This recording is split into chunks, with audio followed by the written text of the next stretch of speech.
नमस्कार, शीतल्स किचनमध्ये स्वागत आहे। आज आपण मटर पुलावची रेसिपी बघणार आहोत। अगदी कमी साहित्यात आणि झटपट होणारा, अगदी शिकाऊ मुलं मुलीही हा पुलाव बनवू शकतील। तसेच बॅचलर मुलंही जे एकटे राहतात तेही हा पुलाव अगदी सहजरित्या बनवू शकतील। चला तर मग रेसिपीला सुरुवात करूया। या ठिकाणी आपल्याला पुलावासाठी लागणारे साहित्य बघून घेऊ। या ठिकाणी मी काजू, टोमॅटो आणि कांदा घेतलेला आहे। हिरवी मिरची, लसूण, आलं आपल्याला पेस्ट करून घ्यायचे आहे। त्यानंतर आपण टोमॅटो हा ऑप्शनल आहे, नाही घेतला तरीही चालेल। त्यानंतर वटाणा घेतलेला आहे। मटर पुलाव म्हटला म्हणजे वटाणा तर हा आलाच, त्यामुळे भरपूर असा वटाणा घेतलेला आहे। त्याच ठिकाणी इथे मी खडे मसाले घेतले आहेत। तेजपान, दालचिनी, 2 इलायची, काळी मिरी आणि शहाजिरे घेतले आहे। शहाजिरे तुम्ही अवश्य घ्या, यामुळे भाताला एक वेगळीच टेस्ट येते आणि भात खायला खूप टेस्टी लागतो। हा पुलाव आपण साजूक तुपात करत असल्याने हेल्दी पण आहे आणि या निमित्ताने आपल्या पोटात तूपही जाते। नाही तर सहजासहजी लहान मुले तूप खाण्यास नाकार देतात, त्यांना आवडत नाही। त्यामुळे तुम्ही साजूक तुपात हा पुलाव करा, अप्रतिम होतो। तूप घातल्यानंतर आपल्याला खडे मसाले घालून घ्यायचे आहे। त्यानंतर आपण लगेचच कांदा घालून घेणार आहोत। कांदा घालून थोडा परतल्यानंतर हिरवी मिरची, लसूण, आल्याचं वाटण यामध्ये आपण घालणार आहोत। यामध्ये आपण दुसरे कोणतेही मसाले वापरत नाहीये, फक्त आपण हिरवी मिरची, लसूण, आल्याचा यूज करत आहोत आणि खडे मसाले। तर त्यामुळे अगदी घरात अवेलेबल असलेल्या साहित्यात हा पुलाव तयार होतो आणि टेस्टीही होतो। यानंतर मी काजू घालून घेतले आहे।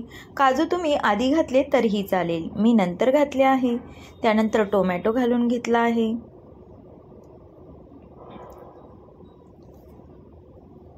हे आपल्याला व्यवस्थित परतवून घ्यायचं आहे।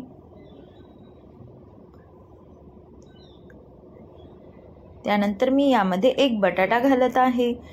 बटाटा घालणं ही ऑप्शनल आहे, पण माझ्या मुलांना बटाटा आवडतो म्हणून मी बटाटा घातलेला आहे।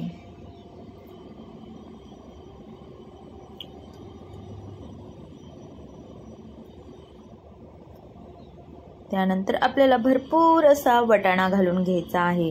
थंडीचे दिवस आहे, मस्त असा बाजारात वटाणा विकायला येत आहे। तुम्ही भरपूर असा वटाणा यामध्ये घालू शकता। तो दिसायलाही छान दिसतो आणि खायलाही टेस्टी लागतो। हे सर्व मिक्स केल्यानंतर आपण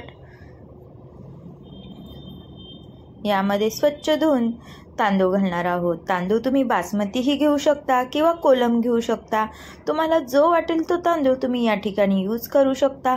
कोणताही तांदूळ वापरला तरी पुलाव हा आपला टेस्टीच होणार आहे। यामुळे येथे काही सक्ती नाही की तुम्ही बासमती तांदळाचा यूज करा। तांदूळ आपल्याला 5 मिनिटं छान असा तुपात परतवून घ्यायचा आहे। त्यानंतर आपण चवीनुसार मीठ घालून घेणार आहोत। या ठिकाणी मी 2.5 वाटी तांदूळ घेतलेला आहे, त्यामुळे या ठिकाणी मी 3 चमचे मीठ घालत आहे। तुम्ही तुमच्या अंदाजे घालू शकता। त्यानंतर आपल्याला 2.5 वाटीला या ठिकाणी 4.5 वाट्या पाणी घालायचं आहे।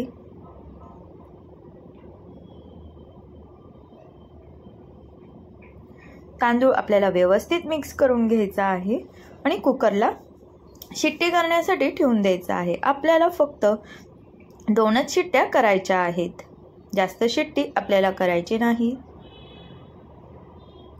जर तुम्ही जास्त शिट्ट्या केल्या तर तुमचा राईस हा कुकरला लागू शकतो किंवा जास्त मऊ शिजू शकतो। त्यामुळे तुम्ही 2च शिट्ट्या करा। मस्त असा मोकळा सुटसुटीत राईस आपला हा तयार होतो।